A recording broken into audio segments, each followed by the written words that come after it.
Bonjour, bienvenue dans cette vidéo du mois de février 2025. Je vous propose cette petite vidéo pour vous inspirer, vous donner quelques pistes si vous vous posez des questions. En tout cas, voilà, pour ouvrir le champ des possibles et évidemment, gardez bien votre discernement. C'est vous qui savez ce qui est juste pour vous. Donc, je suis Valdy Legrand, co-créatrice de l'Oracle de la vie professionnelle que nous allons utiliser aujourd'hui. Et j'accompagne en individuel et en équipe. Donc l'oracle de la vie professionnelle, je l'ai ici dans les mains, vous voyez les cartes. Également ici, vous les voyez un petit peu.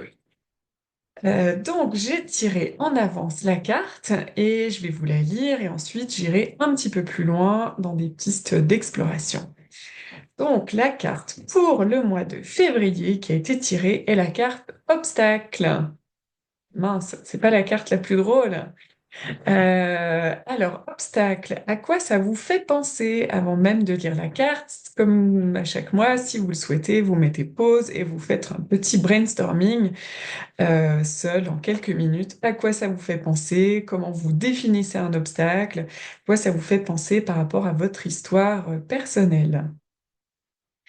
Et si c'est le bon moment pour vous, je vais vous lire la carte et je vais même vous la montrer à l'écran. Oui, on va l'afficher sur le côté. La carte obstacle. Être face à un obstacle qui entrave le plein accomplissement d'un objectif est une situation souvent déstabilisante. Que l'on soit responsable ou non de la survenue de difficultés, nous sommes maîtres de la façon dont nous les gérons. Si nous dépassons le découragement, la frustration et les émotions désagréables qui peuvent survenir, il devient possible de prendre de la distance et de poser sur l'obstacle un regard plus conscient. L'obstacle peut avoir plusieurs fonctions. Il m'apprend quelque chose sur moi, qu'est-ce que j'ai à comprendre et à dépasser. Il m'indique quelque chose sur le projet. Comment modifier par exemple les pratiques, les coéquipiers, l'environnement pour lever les blocages. Il m'alerte que je fais fausse route ou que ce n'est pas le bon moment, alors je renonce.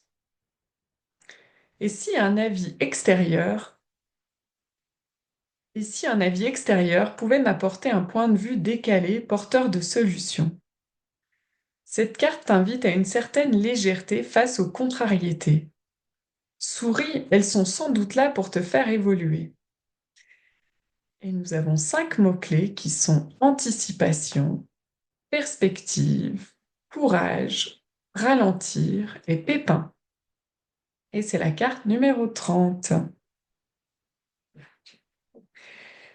Alors, je voudrais aborder deux, trois pistes d'exploration en plus de tout ce qui est là. Ben, déjà, peut-être prendre ce temps, une fois que vous avez entendu le texte qui est posé sur la carte, est-ce que ça vous fait penser à quelque chose? Est-ce qu'il y a des termes qui ont résonné un petit peu plus fort que d'autres? Vous pouvez continuer votre brainstorming. Et moi, je vous propose d'aller un pas encore plus loin. J'ai réfléchi un petit peu à ce que m'évoquait cette carte obstacle là en ce moment. Et finalement, j'ai pris conscience que parfois, on est peut-être dans une certaine confusion entre les ressources et les obstacles. On peut se dire, par exemple, j'arrive pas à avancer parce que j'ai pas de temps, j'ai pas d'argent, j'ai pas les bonnes personnes avec moi, les compétences. Et en fait, pour moi, tous ces éléments-là ne sont peut-être pas des obstacles en tant que tels. Ce sont peut-être des manques de ressources. Mais quel est vraiment l'objectif que je souhaite atteindre, la destination, le lieu où je souhaite aller? On peut regarder sa vie, par exemple, comme si c'était un jeu vidéo ou comme cette image qu'on peut trouver sur Internet, juste ce dessin blanc avec les traits noirs. On a le petit bonhomme qui va avancer en direction d'une destination, la montagne avec le drapeau en haut, et puis entre les deux, il y a des obstacles, il y a un trou, un mur, etc. Et on peut se retrouver, par exemple, à un moment donné, on est sur son chemin et on sait qu'il y a une montagne, mais on ne la voit pas, cette montagne, on ne sait pas exactement à quoi elle ressemble. Donc là, peut-être que l'obstacle, c'est un brouillard. Et donc, qu'est-ce qu'on peut faire quand il y a du brouillard? Ben, par exemple, on peut attendre, laisser le brouillard se dissiper, ou on peut revenir en arrière si on voit encore ses pas. Peut-être qu'en étant dessous, on ne verra pas le brouillard. Ou on peut trouver un point un peu plus haut pour prendre de la hauteur. Peut-être qu'il n'y a pas de brouillard à cet endroit-là, ou demander à quelqu'un d'autre si eux voient autre chose de notre chemin. Bon, voilà, ça peut être quelques pistes d'inspiration. Ça peut être un mur, donc à nouveau, s'il y a un mur, à quoi ressemble ce mur qui est là présent? Est-ce qu'il est très haut? Est-ce que je peux passer à côté ou pas? Est-ce que quelque chose peut m'aider à passer au-delà de cet obstacle-là? Euh, donc finalement, un point qui me paraît important est de se demander à quoi ressemble cet obstacle. Si je dis, bah, c'est un mur qui est devant moi, à quoi il ressemble? Quelles sont les émotions qui sont suscitées en regardant ce mur qui est là? Ou peut-être que c'est un trou, peut-être que c'est une armée de brigands qui est là et qui m'empêche d'aller de l'avant. Et ça peut aussi être un leurre. Peut-être qu'il y a quelque chose qui détourne mon attention du chemin. Et ce qui fait que je ne fais que de tourner la tête sans regarder de l'avant.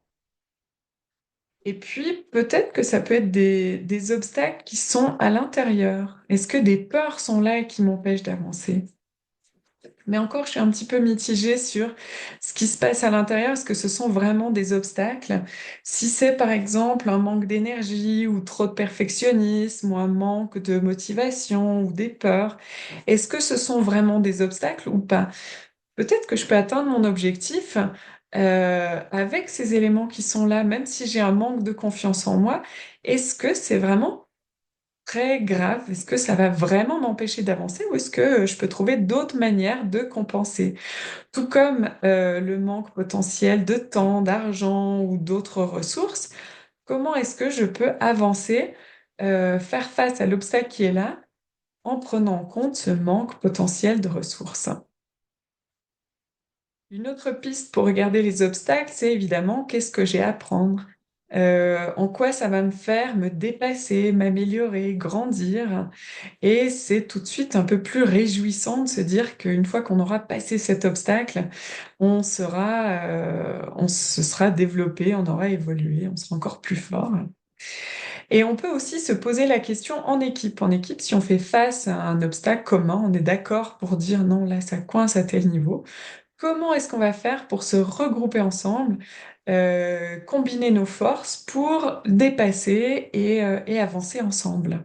Donc ça peut être des moments qui deviennent finalement réjouissants et ça ne devient pas un obstacle où on peut avoir un peu parfois trop d'émotions, on peut dramatiser un obstacle et finalement on le regarde. Si on regarde en tant que dessin ou jeu vidéo, quelque chose comme ça, ben on prend du recul, on dit OK, bon voilà, ça c'est l'obstacle auquel je fais face aujourd'hui. C'est celui qui est sur mon chemin, là où je vais de l'avant. Peut-être aussi, c'est un élément qui m'est venu en réfléchissant à cette carte. On peut parfois considérer que le manque d'argent ou les poids familiaux, notre passé, nos décisions du passé sont des obstacles à avancer. Et finalement, peut-être que c'est parce qu'on n'est pas en train de regarder dans la bonne direction. On est peut-être tourné vers le passé en voyant tous nos défauts, nos lacunes. Mais si on fait un virage à 180, eh bien, on peut potentiellement remettre ses yeux sur la destination, sur le point d'arrivée, enfin, sur un des points d'arrivée. Et ce qui fait que nos décisions du passé, bah, elles sont là, elles sont peut-être un peu pesantes, c'est peut-être un peu des casseroles qu'on a à tirer, mais en même temps, ce ne sont pas forcément des obstacles. Ce ne sont pas ces éléments-là, ces obstacles. On a autre chose qui est là, quelque chose de nouveau que l'on peut dépasser, bien entendu, pour aller de l'avant. Voici, donc c'était la carte obstacles pour le mois de février. Donc je vous invite à continuer à observer quels sont les obstacles qui sont là, ceux que vous aviez prévu, anticipé, vous vous êtes dit, ah, je vais peut-être tomber sur, sur ce mur-là, cette barrière, et quels sont ceux qui arrivent à l'imprévu, où vous devez vite réagir et vous adapter. Comme vous le savez, j'accompagne également en individuel et en équipe si vous avez besoin de clarté, de voir les choses autrement, de libérer certaines émotions ou certains blocages. N'hésitez pas, je me ferai une joie.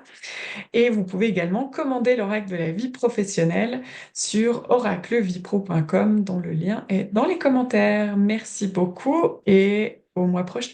Au revoir.